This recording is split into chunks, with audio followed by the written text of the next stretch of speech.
దేవుడు నీ మనం ఆలకించడు, నీ ప్రార్థన జవాబివ్వడు. కనుక క్రీస్తు వాక్యము నీ హృదయంలో ఉండాలి. దేవుని వాక్యం నీ హృదయంలో ఉన్నప్పుడు పాపం చేయవు. దేవుని వాక్యం నీ హృదయంలో ఉంటే పాపం చేయడానికి ఆస్కారం లేదు.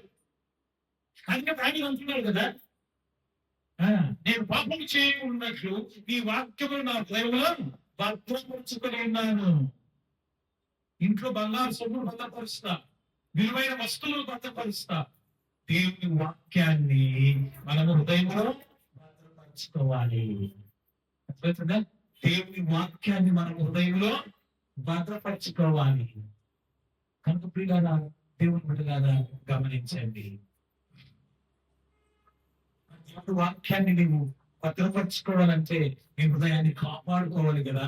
ఎట్లంటే వదిలేసి నీ హృదయాన్ని ఎట్లంటే పిచ్చలు పడికే విడబెట్టి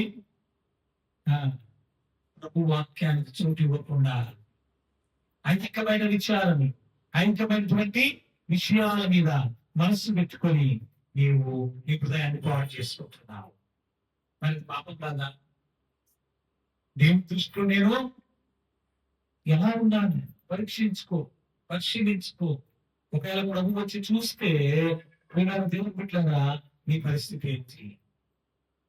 కనుక దేవుని వాక్యం అన్నది నీ హృదయంలో ఉన్నంత వరకు నువ్వు పాపము చేయటకు ఆస్కారం లేదు. ఒకవేళ దేవుడి వాక్యం లేకుండా నువ్వు నిర్లక్ష్యం చేసి దేవుడి వాక్యాన్ని ప్రార్థన చేసుకుంటానండి, నేను వాక్యం మాత్రము నాకు వద్దు అనుకుంటే గినా నీ ప్రార్థన దేవుడు వింటాడా? అదే కదా ఉన్నది. మనం 66లో చదువుకున్నది ఏమనుందండి? నా హృదయంలో నేను పాపమును లక్ష్యం చేసినా కదా ప్రభు నా మనవి వాక్యం లేకుండా పాపమును లక్ష్యం. వాక్యం అనేది హృదయంలో లేకపోతే ఏమని అర్థము? పాపం నువ్వు దాన్ని లక్ష్యం చేస్తున్నావు అని అర్థం.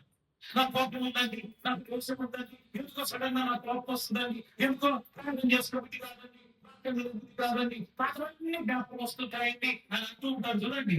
ఎందుకంటే అక్కడ ఏమని చెప్తుంది దేవుని వాక్యము?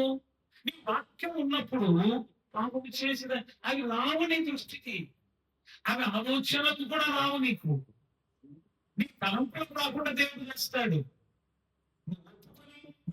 తర్వాత ఆయన నిన్నేం చేస్తాడు? క్షమిస్తాడు. ఒకసారి క్షమించిన తర్వాత ప్రియులారా, దేవుని బిడ్డలారా, ప్రభు వాటిని చూపించడు. నువ్వు ఇట్లున్నావు, నువ్వు ఇట్లయినా ఆయన పని అది కాదు. నీకు ప్రక్కనే ఉంటాడు సైతానుడు, దుష్టుడైనటువంటి సాతాను పక్కన కొని, ఓ పెద్ద భక్తులు అయిపోయినావా, అప్పుడే వాలిపోయినావా, అప్పుడే ఇదైపోయినావా